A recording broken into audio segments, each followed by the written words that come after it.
First எடுத்து கட்ட பாருங்கள். உள்ளாரெல்லாம் பாலிஷ் பண்ணி பாருங்கள். இப்போ மேலே பாலிஷ் பண்ண பாருங்கள். ஒரு சுற்றி பாருங்கள் கட்டையை. ஆள் கூடியிலேருந்து பாஸ் கரண்ட் எடுத்து கட்டை ஃபினிஷிங் பண்ணி பாலிஷ் போட்டு உங்கள்கிட்ட காமிக்கிறேன்.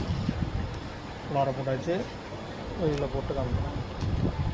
ஆள் கூடி பாஸ் கட்டை எப்படி இந்த கட்டை எப்படி ஆயிடுச்சு பாருங்கள். பாலிஷ் போட்டு காமிக்கிறேன். சுற்றி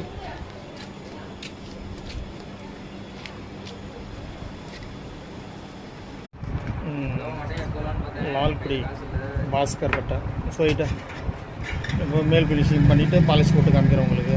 லால்குடி பாஸ்கர் கட்டை தான் பாலிஷ் போட்டு காமிக்கிறேன். லால்குடியிலேருந்து பாஸ்கர் அது கட்டையாக இப்போ மேல் ஃபினிஷிங் பண்ணியாச்சு.